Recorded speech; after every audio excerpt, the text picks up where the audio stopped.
Kaveri బాలరాజుకు phone చేసి ఇలా అంటూ ఉంటుంది. నన్ను వెతుక్కుంటూ పోలీస్ ఆఫీసర్స్ వచ్చారు, నాకు చాలా భయంగా ఉంది అని చెప్పి బాలరాజుతో అంటుంది. అది వినగానే బాలరాజు అయితే ఒక్కసారిగా షాక్ అవుతాడు. మిమ్మల్ని వెతుక్కుంటూ పోలీస్ ఆఫీసర్స్ వచ్చారని మీరెలా అనుకుంటున్నారు? అతను పోలీస్ అని మీకెలా తెలుసు అని చెప్పి అంటూ ఉంటాడు. అది వినగానే కావేరి ఇలా అంటూ ఉంటుంది. అతని జోబులో రివాల్వర్ ఉంది, నేను చూశాను. అతని మాటలు బట్టి నేను అతను పోలీస్ ఆఫీసర్ అని ఖచ్చితంగా చెప్పగలను అని చెప్పి అంటుంది. అది వినగానే బాలరాజు అయితే అతను మిమ్మల్ని ఏ ప్రశ్నలు వేశాడు, అతను మీతో ఎలా మాట్లాడాడు అని చెప్పి అడుగుతూ ఉంటాడు. దాంతో అక్కడ ఉన్న కావేరి అయితే జరిగిందంతా చెప్తుంది. ఇక వాళ్ళ విజిటింగ్ కార్డు ఇచ్చి మళ్ళీ వాళ్ళదే అని తీసేసుకున్నారు అని చెప్పి అంటుంది. అయితే దీన్ని బట్టి చూస్తే మీ ఫింగర్ ప్రింట్స్ వాళ్ళు కలెక్ట్ చేసుకున్నారు.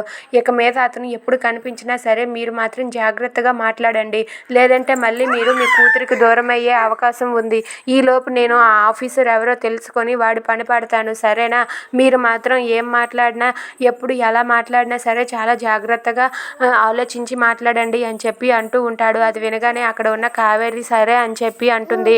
ఇక బాలరాజు మాత్రం మీరు ఏదైనా సరే, ఏం చేసినా ఏ పని చేసినా ఒక్కసారి ఒక మాట నాకు చెప్పండి, నేను మాత్రం ఆ పోలీస్ ఆఫీసర్ ఎవరో ఏంటో తెలుసుకొని మొత్తం అంతా కూడా ఎంక్వైరీ చేస్తాను, సరేనా? మీరు మాత్రం మీ కూతురికి దూరం కాకుండా ఉండాలంటే నేను చెప్పినట్లు వినండి అని చెప్పి బాలరాజు కావేరితో అంటాడు. అది విని కావేరి అయితే సరే, మీరు చెప్పినట్లుగా చేస్తాను, నా కూతురు నాకు దూరం అవ్వకుండా చూడండి అని చెప్పి అంటుంది. If you like this video please like, share and subscribe.